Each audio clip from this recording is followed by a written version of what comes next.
시청자 여러분 안녕하십니까? 제주 MBC 시사진단 현재훈입니다. 시사진단은 어렵고 딱딱한 정치 사회 이슈를 좀 더 재밌고 명쾌한 해설로 속 시원하게 얘기해보는 자리입니다. 본격적인 이야기에 들어가기 앞서 오늘 함께 얘기 나눠주실 분들 소개합니다. 먼저 강전혜 변호사 나오셨습니다. 네, 안녕하십니까, 강전혜입니다. 제주주민자치연대 강호진 대표 자리했습니다. 네, 반갑습니다. 제주공공문제연구소 김명범 소장 나오셨습니다. 안녕하십니까? 사회적 기업 서미다 김종현 대표 자리해 주셨습니다. 네, 반갑습니다. 네, 오늘은 영리병원 얘기를 해보려고 하는데요. 현재 국내 1로 영리병원인 녹지국제병원에 대한 공론조사가 진행 중입니다. 영리병원에 대한 논란이 10년 넘게 이어지고 있는 상황인데요. 먼저 강 대표님, 영리병원에 대한 입장 어떻습니까? 저는 개인적으로 영리병원에 대해서는 이제 단순 반대도 아니고 적극적으로 이제 반대를 하고 있습니다. 그리고 근본적으로는 영리하지 못한 정책이다. 그리고 제주도민을 볼모로 삼아서 잘못된 실험을 국가 차원에서 해보는 게 아니냐라고 해서 이제 반대를 하고 있고요. 근본적으로는 대한민국에 자랑거리가 많지는 않은데 부족하지만 그래도 국민건강보험책이 상당히 괜찮은 제도입니다. 오히려 그런 것들이 강화될 필요가 있는데 그런 것들을 오히려 영리병원이 된다면 그 제도를 이탈시켜버리는 중요한 첫 사례가 될 수밖에 없는 것이고, 두 번째는 녹지로 한정하면 사실 부동산 회사가 녹지입니다. 근데 국민의 건강권 또 도민의 건강권을 부동산에게 맡기는 좀 맞지 않다. 그래서 진료하는 의사에게 야근 약사에게처럼 사실은 이런 제도가 아니라 근본적으로 의료의 공공성을 강화할 수 있는 방향으로 정책을 바꾸는 게 맞고, 마지막으로는 결국 의료 관광이라는 게 반드시 영리병원일 필요는 없겠다. 우리 비영리를 통해서 행정이나 이제 사회적 협치를 통해 가지고 제도를 보완한다면 충분하게 당초 목적이었던 의료관광 활성화도 영리가 아닌 다른 형태로 충분히 가능하다고 판단됩니다. 오늘 패널로 처음 나오셨는데요. 강 변호사님은 영리병원에 대한 입장 가지고 계신가요? 저는 현재로서는 반대 입장입니다. 그 영리병원 자체가 지금 대한민국에 제주에 필요한가 아닌가를 넘어서서 지금 영리병원의 그 승인권자인 정부가 지난달에 이제 그 영리병원에 대해서 전면 백지화를 이제 발표를 했는데요. 제주도는 사실은 병원 자체 개설 허가권만을 갖고 있습니다. 그러한 상황에서 지금 제주에서 이 병원에 대해서 허가를 내는 것은 무리지 않나, 저는 그렇게 생각을 하고 있습니다. 다른 두 분은요? 저는 개인적으로 그 영리병원의 문제는 공익 판단의 문제라고 생각합니다. 사실 의료는 우리는 통상 공공재라고 부르지 않습니까? 돈벌이 수단으로 영리병원이 추진된다는데 쉽게 동의할 수가 없습니다.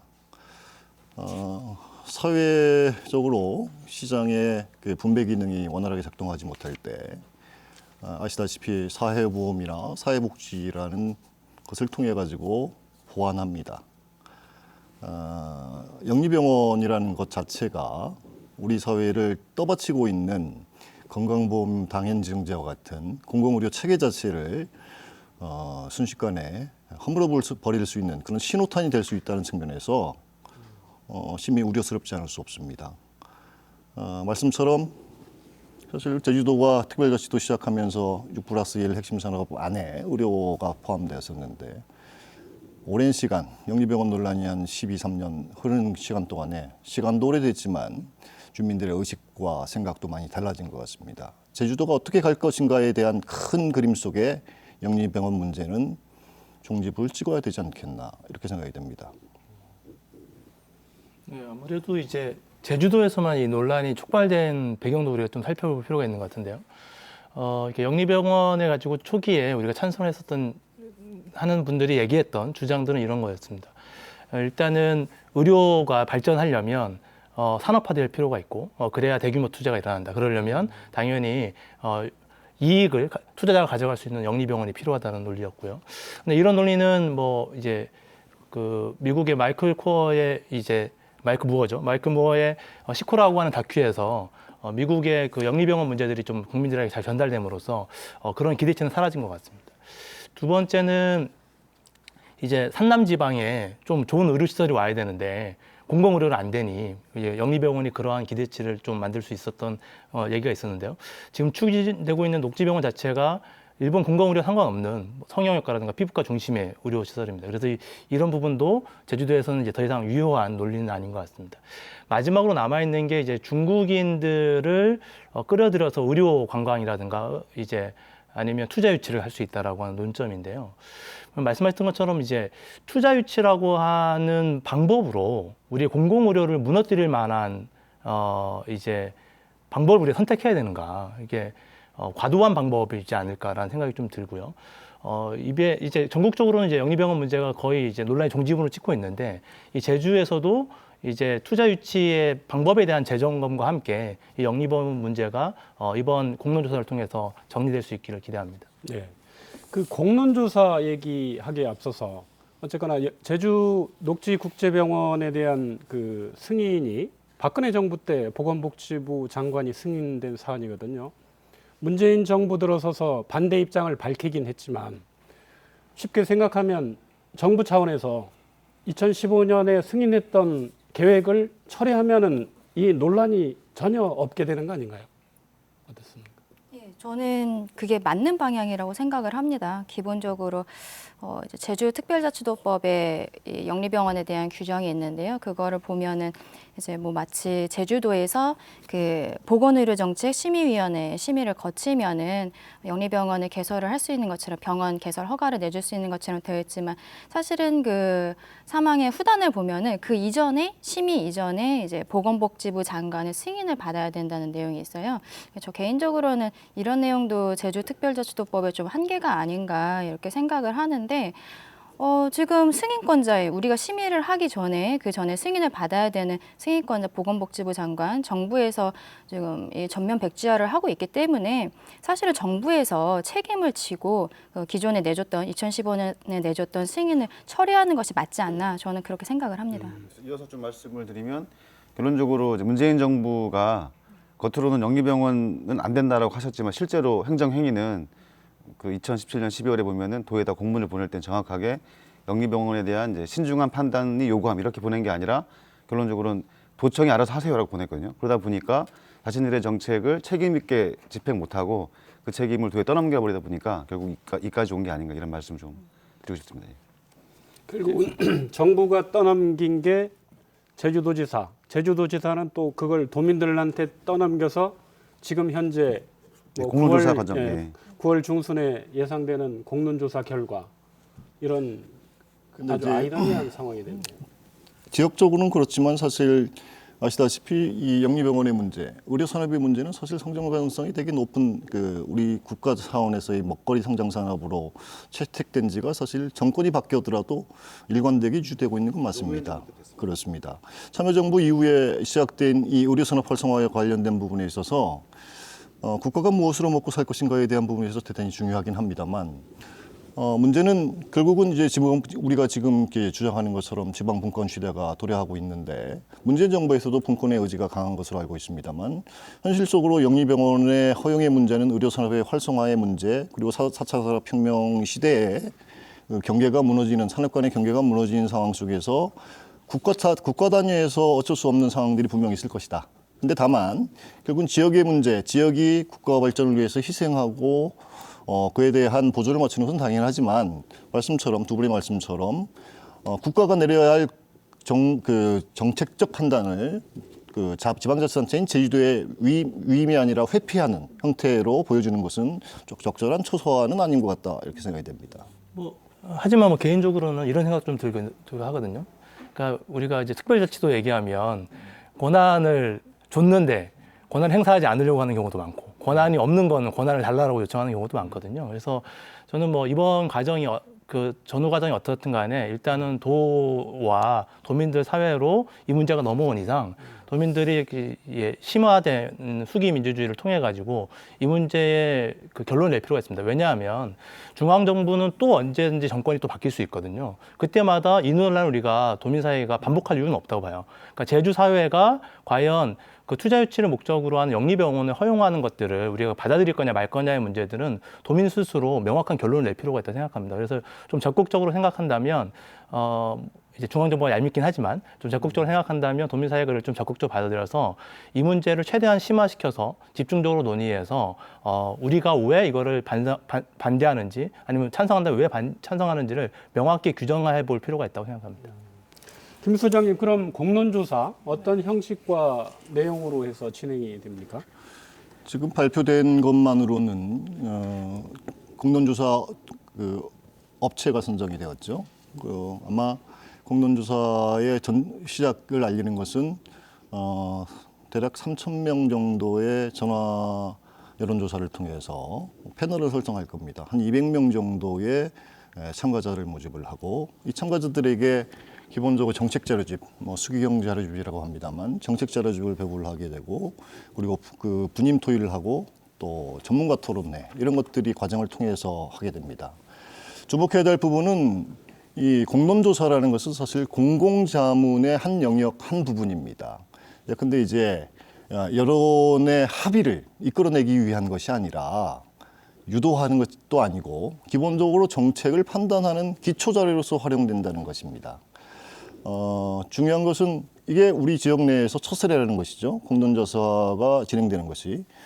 작년에 이루어졌던 신고리 원전 공론조사, 그리고 2020년 대학 입시 공론조사, 이어서 사실 제주도에서 시작되는 게 공론조사인데 현실적으로 이 공론조사라는 게 기본적으로 시제품이지 완성품이 아니라는 겁니다. 말 그대로 사실 공론조사가 일반 여론조사에 비해서 밀도가 좀 높고 주민들의 의견 반영 여부가 조금 좀 더 깊숙이 들어간다고 치지만 그럼에도 불구하고 만능일 수는 없습니다. 예컨대 이 공론조사라는 것 자체가 여러 가지 한계를 내포하고 있습니다. 예컨대 분임 토의를 하게 되잖아요. 분임 토의를 하게 되면 몇 가지의 문제점들이 발생하게 됩니다. 예를 들어서 교육 수준이 높거나 관심이 많은 사람, 또 지역에 영향력 있는 분들에 의해서 그 여론 자체가 몰릴 가능성도 있습니다. 그리고 한편으로 보면 다수의 지지 의견이 모여졌을 때 기본적으로 전략적으로 이걸 반대하거나 동조하는 세력들로 구분될 수가 있습니다.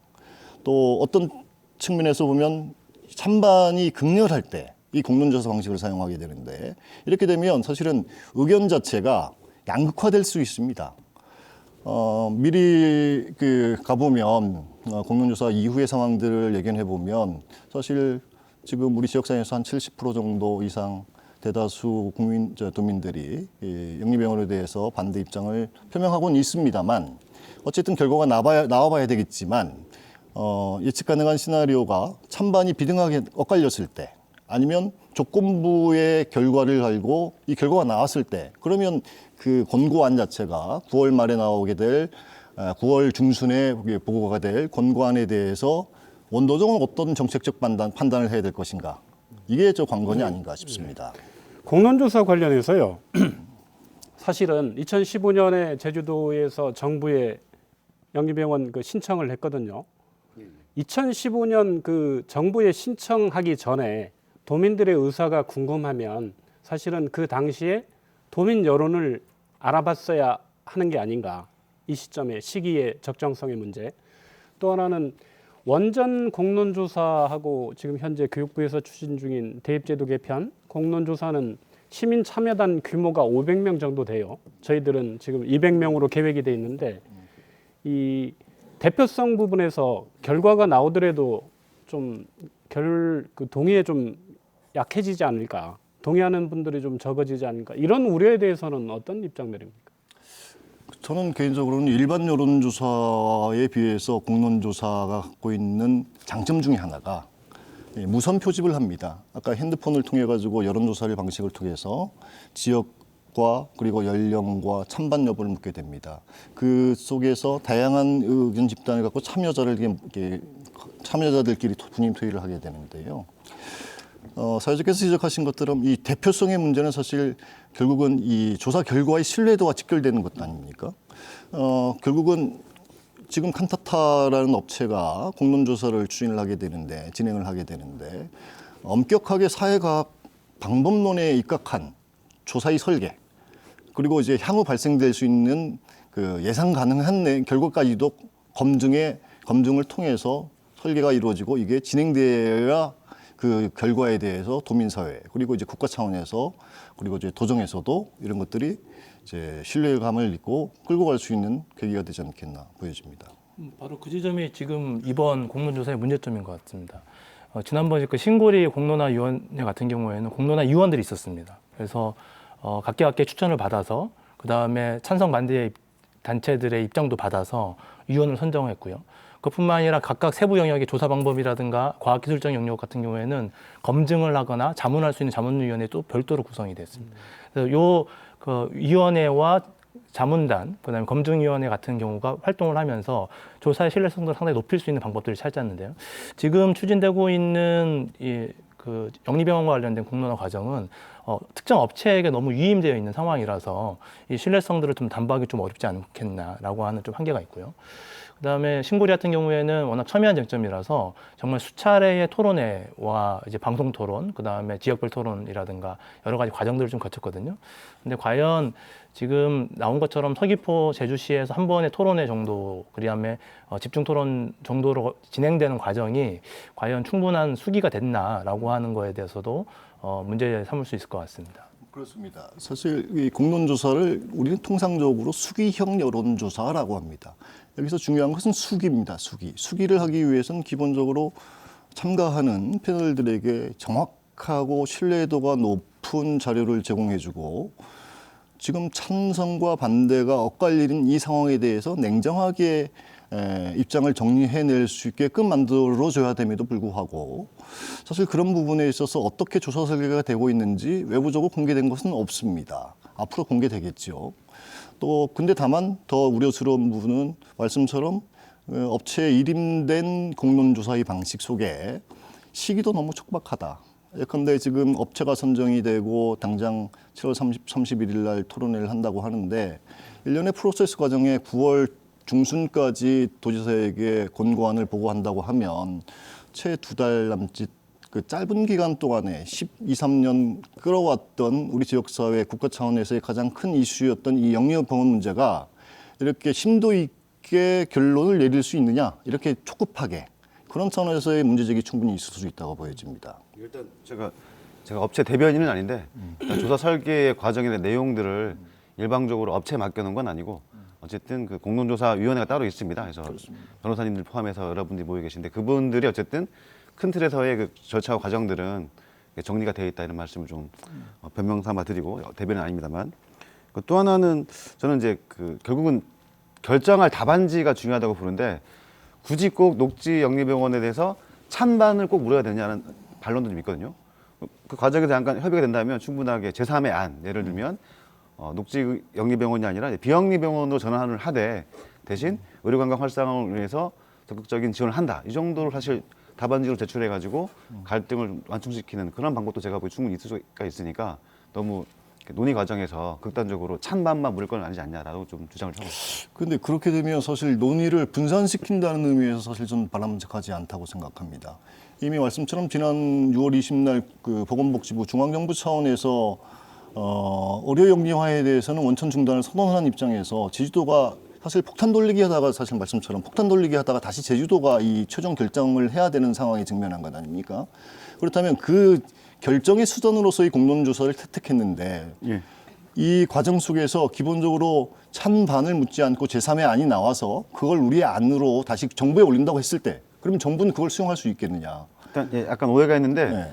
그 특별법에 나오시면 명확하게 근거는 영리병원에 대한 최종 승인권자는 허가권자는 그렇습니다. 도지사입니다. 그렇습니다. 결론적으로 예. 이것에 대한 법률적 책임은 예. 도지사가 질 수밖에 없기 때문에 뭐 중앙정부 잘못한 것은 맞지만 예. 결론적으로 우리 안에서 결정할 수밖에 없는 구조고 좀 더 말씀드리면 아까 설명해 주셨던 보건의료정책심의원회도 마지막 최종 결론이 뭐였냐면 영리병원에 대해서 찬반을 논했던 게 아니라 조건부로 해가지고 녹지 영리병원은 외국인 환자만 다루는 것을 전제로 해가지고 사실 안을 올렸던 게 있던 거거든요. 그러니까 충분하게 제가 보기에는 타협안, 완충안을 만들어내는 방법도 한번 포기하지 말고 검토할 필요가 있다고 보여집니다. 네. 강 변호사님 혹시 그 지금 공론조사 네. 잘 될 것 같습니까? 저는 아까 말씀드렸던 건 이제 기본적으로 정부에서 승인 자체를 철회해야 한다는 저는 기본 그 자세에서 말씀을 드렸던 거고, 만약에 정부에서 이제 승인을 철회를 하지 않고 제주도에서 그러면은 병원 개설 허가 여부에 대해서 자체적으로 판단을 해라 이렇게 나온다면은 저는 도에서는 이제 공론조사 결과에 따라야 한다고 생각을 합니다. 근데 이제 그 수계 민주주의 실현을 위한 주민참여 기본 조례 지금 요거 따라서 하고 있는데, 요거에 따르면 이제 공론조사 결과에 대해서 도지사가 어떤 구속을 받는 거는 아니에요. 조례 자체에서는. 다만 제 생각에는 그렇습니다. 지금 이거를 제주도 안에서 결과적으로는 주민의 의견을 따라야 하는 상황이 되어버렸건 좋든 싫든 간에 그렇게 하면은 이 공론조사의 결과에 도지사가 구속이 되어야 하는 것이 아닌가 이런 생각을 갖고 있고, 다만 아까 뭐 소장님도 말씀을 하셨지만 저는 이 공론조사 과정 지금 10년 넘게 너무 이게 첨예해서 지금까지 이게 결정을 못 하고 있었던 건데 지금 한 두세 달 잠깐 하고 뭐 토론회 몇 번 하고 해서 결정을 한다는 거는 보여주기식으로 이거를 하는 것은 아니냐. 공론조사를 조금 더 심도 있게 진행을 해야 되는 것이 아니냐 이런 생각이 있습니다.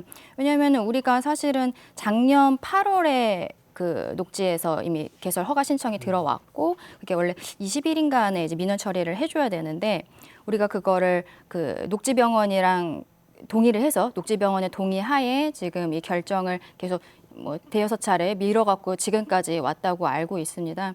결과적으로 수기 과정을 거치고 있는 건데 그렇다면은 조금 더 진중하게 더 제대로 된 수기 과정을 거쳐야 된다고 생각을 하고, 그 아까 강 대표님께서는 그래도 뭐 나름대로 여러 가지 생각을 그 회의를 거쳐 갖고는 지금 공론조사를 하게 됐다고 하셨지만 저는 이제 도민의 한 사람으로서 조금 더 깊이 있는 과정을 거쳐야 되는 게 아닌가. 회의를 여러 차례 했다는 건 아니고 일단 주장이 업체한테 일방적으로 조사 설계 내용과 과정을 맡겨놓은 건 아니다 이런 말씀입니다. 네네. 우리 과정에서 그 제가 오늘 녹지 국제병원 쪽의 입장을 많이 그 말씀을 드리겠습니다. 일단 녹지 쪽에서는 공론조사 자체는 부당하다. 결과가 나오더라도 이미 수용할 의사가 없다는 걸 이미 작년에 밝혔어요. 그 두 가지 근거가 있는데요. 작년 8월 달에 병원 개설 허가 신청서를 제출했는데 석 달 뒤 11월에 조례가 만들어졌고 그 조례에 근거한 공론조사이기 때문에 이건 소급 적용이다. 그리고 또 하나는 이게 2015년 보건복지부에서 이미 사전 사업계획 승인이 난 사안이기 때문에 그 조례에는 확장된 사업에 대해서는 이 수기형 정책 토론 그 청구 대상이 아니거든요. 그렇기 때문에 그 두 가지 법리를 근거로 해서 공론조사가 어떤 결과가 나오더라도 자기는 전혀 수용할 의사가 없다는 그런 입장을 피력했어요.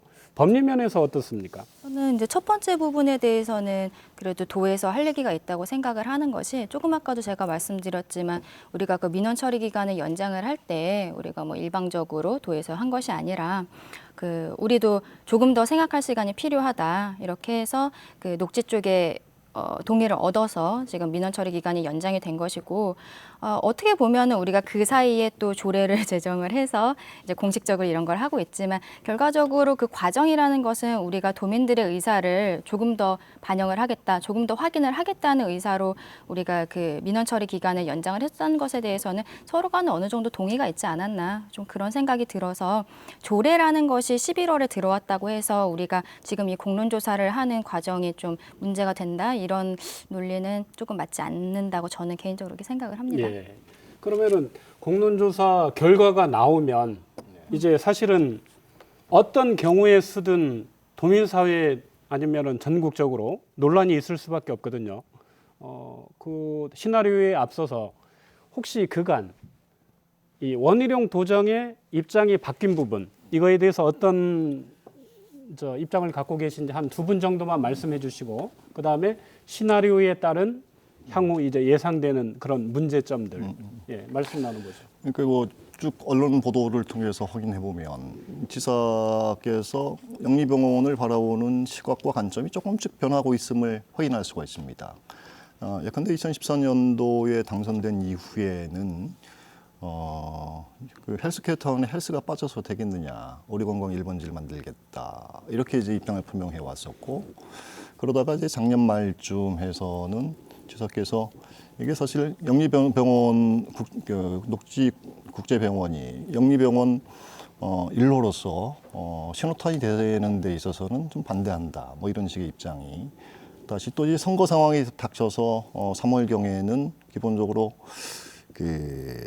이 법적 절차에 따라서 추진되는 것이긴 하지만 뭐 공론조사를 통해서 이 결정을 내리겠다 이런 입장으로 선회하게 됩니다.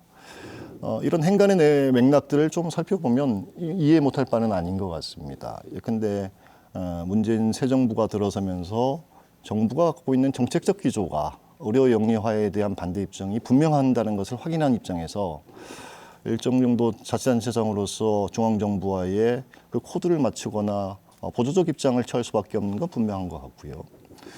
또 이제 그 과정 내에서 특히 또 이번 공론조사 전에 아까 말씀드렸던 것처럼 보건복지부 산하 규제 TF에서 나왔던 권고안 자체가 원체 이게 중앙정부의 방침 자체를 결정하고 선언하는 의미이기 때문에 그런 것들을 의식하지 않을 수 없다 보여집니다. 또한 한편으로 보면 사실 정치라는 게 사실 타협의 산물이고 과정의 산물인 것 분명한 것 같습니다.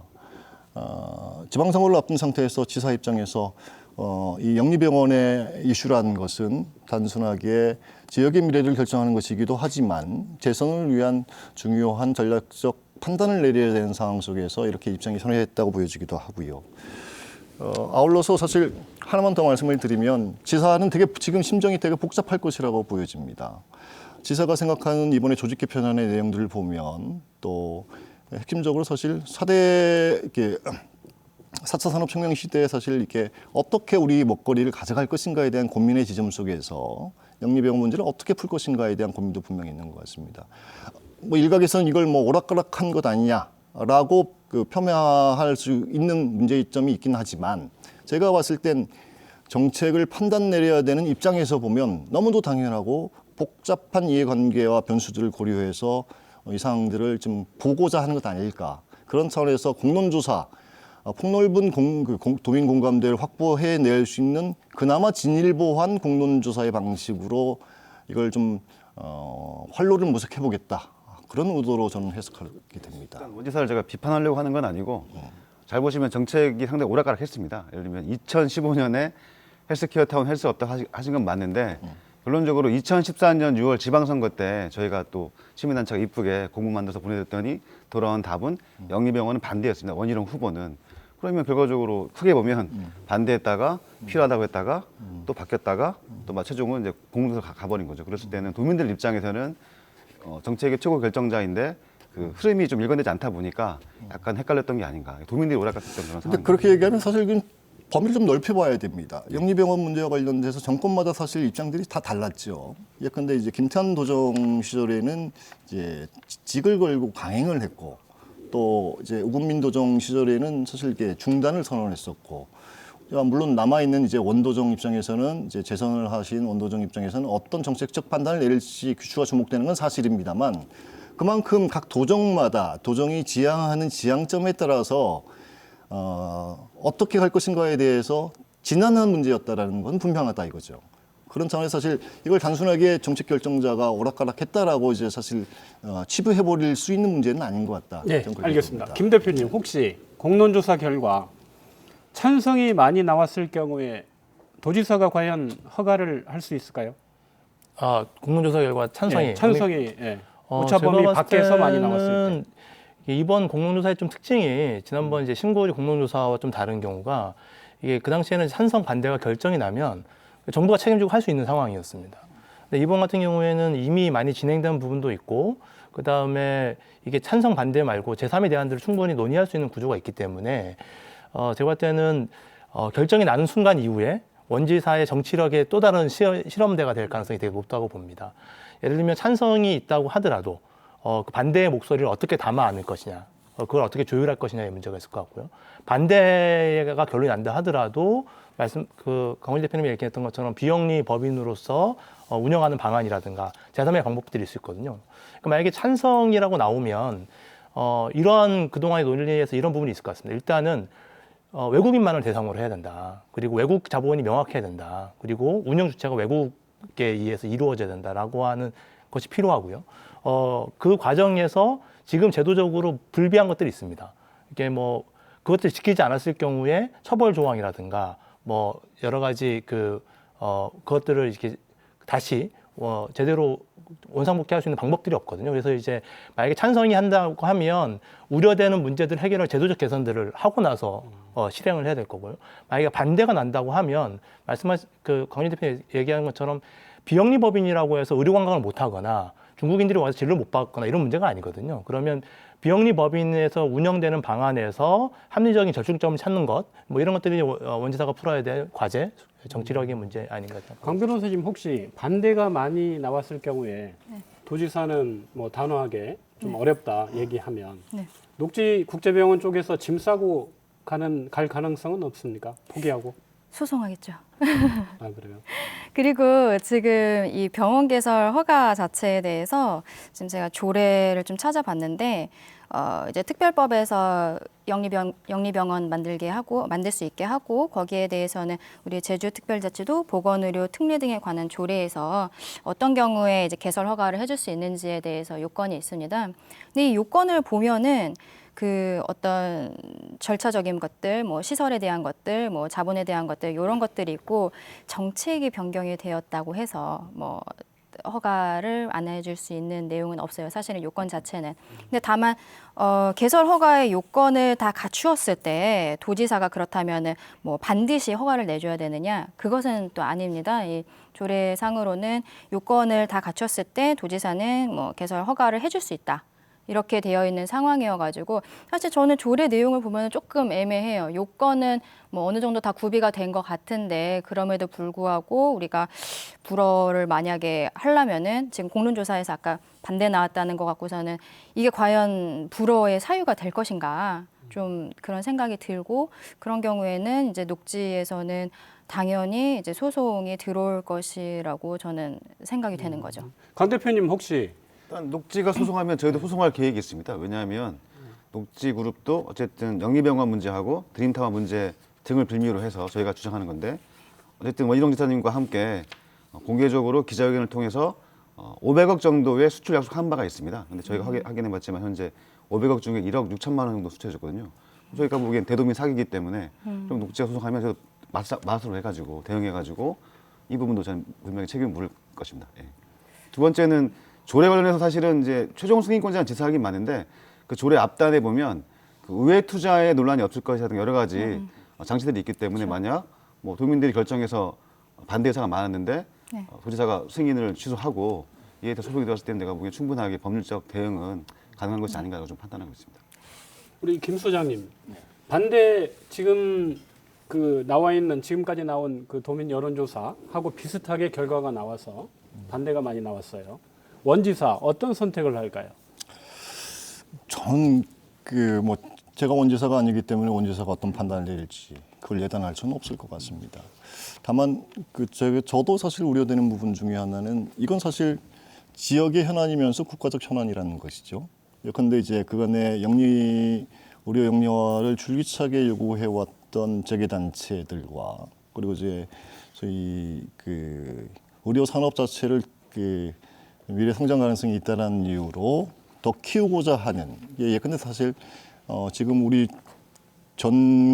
전국적으로 의료비가 GDP에 차지하는 비율이 되게 낮지 않습니까? 의료 시장이 한 70조 정도라고 하는데 지금 이 영리병원의 문제 자체, 녹지병원의 문제는 꼭 영리병원의 의료의 영리화와 직결된다는 차원에서 가급적이면 그런 소위 이게 국내 기업의 외국 진출을 통한 우회적 투자를 막기 위한 그런 점에서 원지사는 좀 현명하고 슬기롭게 미래를 좀 봐야 될 것 아니냐 이렇게 좀 생각합니다. 혹시 제주도 의원들 이제 새로 11대 도의회 개원했습니다만 평소에는 도민의 대의기관을 자임하거든요. 근데 민감한 현안이나 이런 중요한 문제에 있어서는 도민들 입장에서 보면 거의 방치하는 듯한 이런 행태를 보이거든요. 제주도의회 역할 제대로 하고 있는지 아니면 어떤 역할을 해야 맞는 건지요. 일단 팩트는 이번 지방선거에서 출마했던 도의원 후보님 가운데 76%가 녹지국제병원은 안 된다라는 입장이 있었고 또 하나는 어쨌든 이 조례가 원희룡 지사가 만들어준 조례가 아니라 도의회에서 만든 조례이기 때문에 본인들이 만든 제도를 통해서 진행되는 절차이기 때문에 충분하게 그 결과에 대해서는 도의회도 어느 정도는 이제 책임지지 않겠나는 예상을 좀 하고 있습니다. 그럼 공론조사는 불가피하게 이제 진행이 돼야 되고 예, 예. 그 결과에 대한 제3의 대안을 선택할 가능성이 있습니까? 원 지사가 찬반이 그러니까 아닌 결론적으로는 제3의 대안. 그 결론이 오차의 범위가 중요한 것 같아요. 그러니까 오차의 범위 내에 있을 때는 지사가 엄청난 이제 말씀대로 정치적 고민을 하실 것 같고 다만 결정이 어쨌든 간에 오차의 범위를 벗어날 경우에는 사실은 뭐 소송을 뭐 감수하고서라도 충분하게 쉽게 결정할 수 있지 않겠다는 생각이 듭니다. 네. 일단 영리병원 공론조사 문제는 마무리하고 공론조사 결과 나오면 다시 한번 이제 여러 가지 경우의 수에 대해서 심도 있게 토론을 해보기로 하겠습니다. 결과 나오기 전에 사실 해야죠. 한 번 더. 예, 알겠습니다. 자, 다음 민선 7기 지난주인가요? 제주도 지사 그리고 의장 간의 상설 정책협의체 구성한다, 운영한다 이렇게 해서 사실상 이름은 좋습니다. 요새 한 원지사 취임 이후에 새로운 거는 다 제주형만 붙이면 마치 이제 새로운 것 같이 얘기하는 게 유행이 돼서 이것도 제주형 협치라고 또 언론에서들 흔히 제목을 달고 있더라고요. 협치. 협치는 일단 좋은 거 아닙니까? 근데 도민들이 조금 그 혼란스러운 게 협치하고 연정하고 어떤 차이가 있는지 김 소장님. 그렇습니다. 협치와 연정에 대해서 약간 그 언어 선택, 단어 선택에 있어서 약간의 혼란을 가중시키는 부분이 없지 않아 있는 것 같은데요. 선거 이후에 지사께서는 도의회에다가 연정을 제안한 거죠.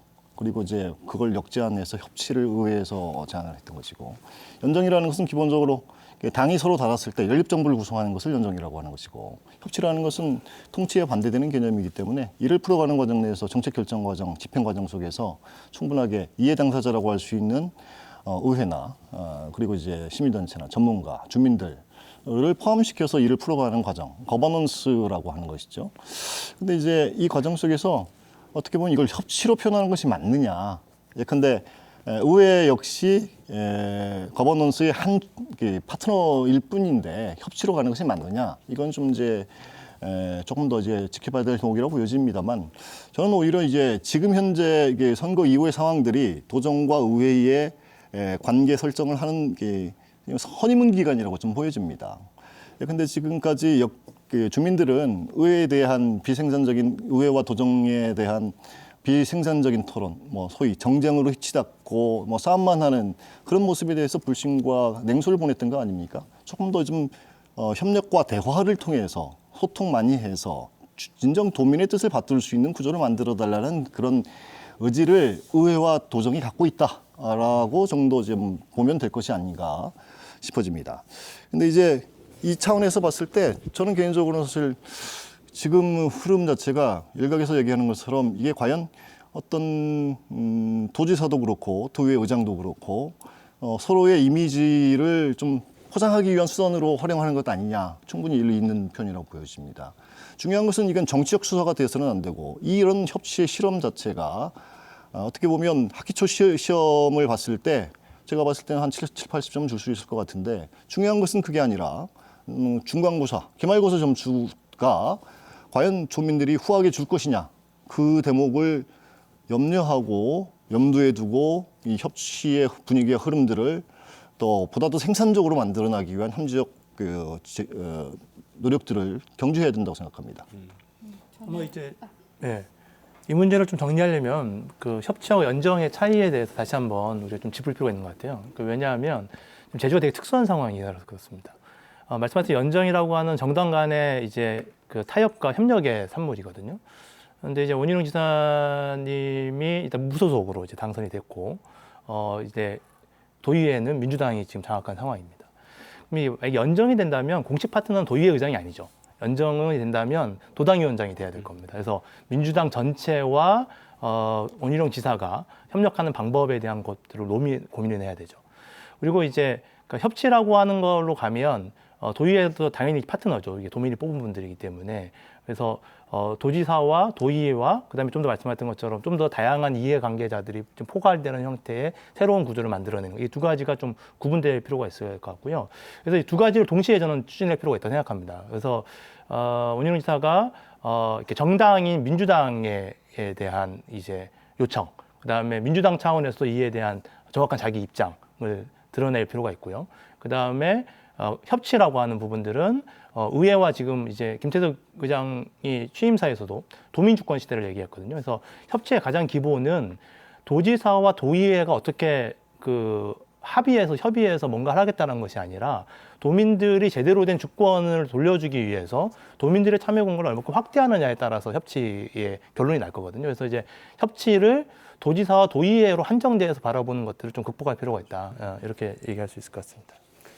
원 지사 입장에서 혹시 이 정치 지형상 협치 내지 연정 어쩔 수 없는 선택인지 아니면 진정으로 제주 도민이나 제주 발전을 위한 그런 결단인지 어떻게 평가하십니까? 사실 그 고개를 살짝 돌려만 봐도 모든 지방자치단체에서 새 그 정권의 캐치프레이즈 1번이 사실 협치입니다.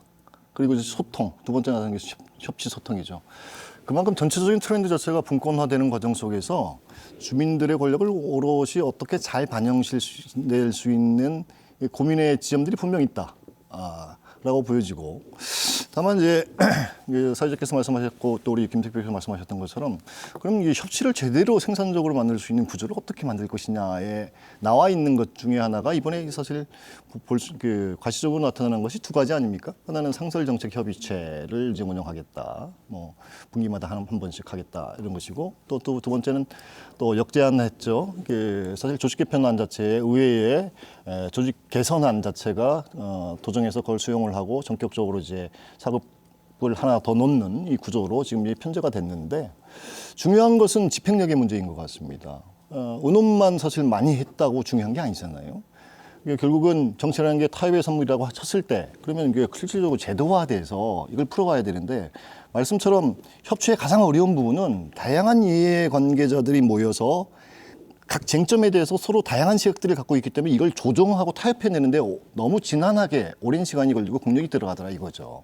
그렇다면 이걸 어떻게 풀 것이냐에 대한 문제, 그리고 그럼 제도적으로 어떻게 뒷받침해 줄 것이냐의 문제, 앞으로 제도 개선의 문제가 더 많이 남아 있다고 보여지고요. 이 조직 개편에 대한 부분도 사실 그렇습니다. 지금 현재의 권력 구조 자체가, 지방 권력 구조 자체가 기관 대립형 구조를 쓰지 않습니까?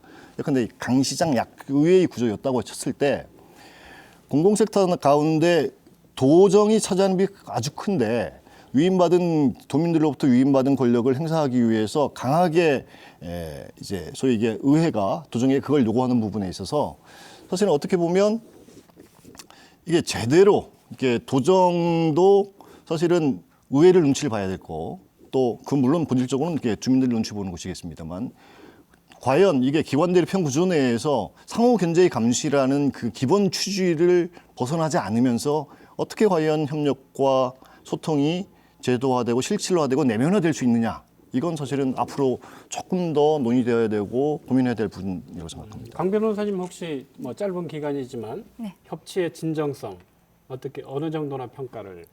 글쎄요, 뭐 지금 말씀하신 상설정책협의회, 그게 원래 기존에 조례에 있었던 정책협의회를 그게 원래 분기별로 한 번씩이었는데 상설화시키겠다고 했는데, 지금 거기에 대한 구성이나 내용 이게 아직은 뭐 결정이 되지 않은 상황이어서 그냥 저도 막연한 기대만 갖고 있는 상황이고, 저는 하나 말씀드리고 싶은 게, 최근에 이제 사실은 도청에서 그 행정시장 부분에 있어서 의회에서 추천을 해주면 적극 반영을 하겠다 이렇게 발표를 했는데, 의회에서 행정시장은 사실은 도지사가 임명을 하는 거니까 임명을 하면 도의회에서 그 청문 절차를 거쳐야 하는데, 청문 절차 거치는 사람이 어떻게 뭐 추천을 하냐, 뭐 하지 않겠다 이렇게 언론에 나온 것을 봤습니다. 저는 그 부분이 굉장히 아쉽다고 생각을 해요. 왜냐하면 어떻게 보면은 한 걸음 앞으로 나아가려면은 지금 조례 부분, 뭐 청문회 부분에 있어서 다 어느 정도 익스큐즈가 가능한 부분이라고 생각을 하거든요. 그리고 이번에 한번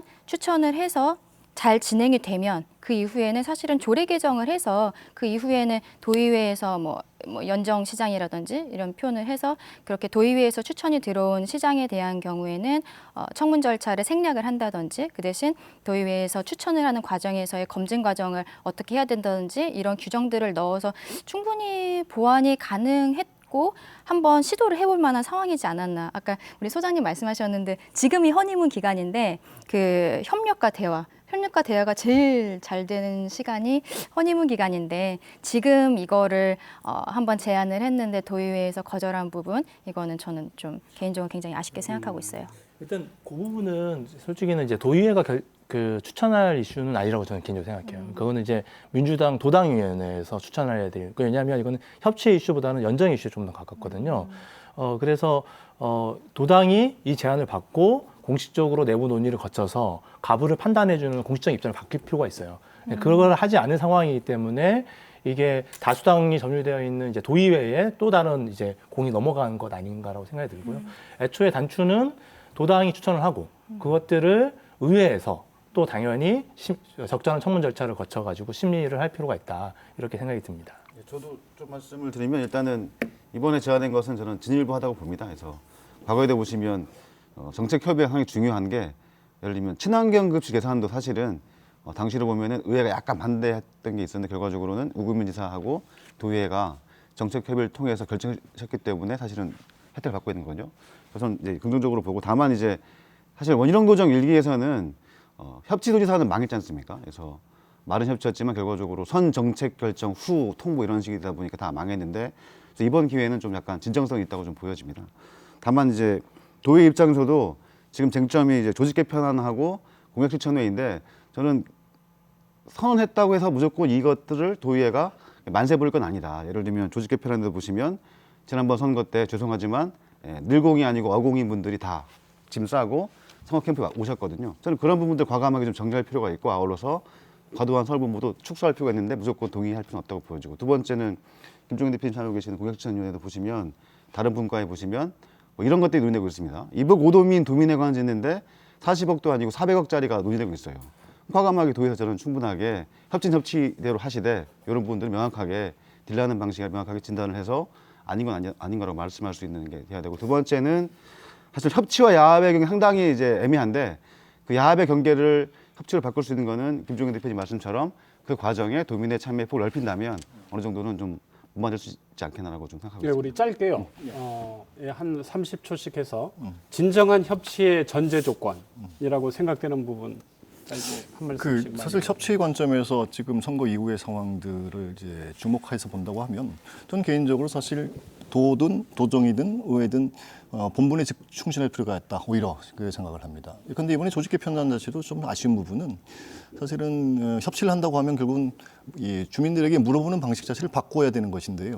중 사실 행정 수요가 사실 시군 시에 양행정시에 이제 집중되고 있는데 실질적으로 그 행정 수요에 집중되어 있는 인력의 문제를 해결하기 위한 조직 개편안으로서는 좀 부족했다. 이런 차원에서 그런 문제점을 좀 지적하고 싶고요. 두 번째는 의회도 마찬가지입니다. 의회 같은 경우에도 기본적으로 지금 뭐 점점 나아지고 있기는 합니다만 의회가 갖고 있는 막대한 권한들이 많지 않습니까? 예산 그리고 결산 그리고 이제 조례를 개폐할 수 있는 그런 권한들을 갖고 있는데 기본적으로 의회 스스로 본연의 직무라고 할 수 있는 입법 기능 자체를 좀 활성화시켜야 되는데 지난 의회까지 사실 1.6건밖에 안 됩니다. 의원 한 사람당. 조금 더 역량 강화를 위해서 충실히 하고 생산적 의회를 만들기 위해서 도민들의 입장들을 좀 더 배려하고 생각해야 된다고 생각합니다. 네, 강 변호사님 마무리 발언으로 진정한 협치의 전제 조건 짧게 마무리 발언. 저는 일단 기본적으로 서로 대화하려는 진정성. 그리고 그게 이번 도정 그리고 이번 새로 시작한 의회에서는 그것은 지금 좀 보이고 있지 않나 생각을 합니다. 다만 더 중요한 것은 앞으로도 그 마음을 지속하려는 노력이지 않을까. 그리고 기대해 봅니다. 우리 김 대표님.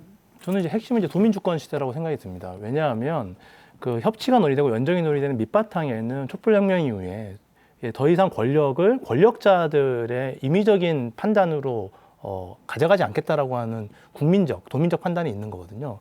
그렇다라고 치면 협치의 진정성은 도민들에게 어떻게 더 많은 권리를 가져가게 할 거냐라고 하는 부분이 있습니다. 그러니까 도민들이 봤을 때는 공무원도 도의회도, 도지사도 권력이거든요. 그래서 시민들이 일상적으로 자기의 의견들을 정책에 참여할 수 있는 과정이 필요하고요. 그것들이 정책 결정 과정, 예산 결정 과정, 그다음에 중요한 이제 그 견제 기능들까지도 충분히 도민들에게 좀 가져갈 수 있을 때 비로소 이제 짐작한 협치는 가능하다라고 생각이 듭니다. 마지막으로 협치가 비효율적이지 않아요. 왜냐하면 앞서 영리병원 문제도 정권이 바뀌면 의사결정권에 의해서 왔다 갔다 하지 않습니까? 근데 이제 논의가 도민 사회에서 떠흐르게 되면 조금 더 안정적인 의사결정이 가능합니다. 네, 벌써 마무리할 시간이 됐습니다. 함께 얘기 나눠주신 네 분 감사합니다. 저는 다음 시간에 뵙겠습니다. 지금까지 함께해 주신 시청자 여러분 고맙습니다.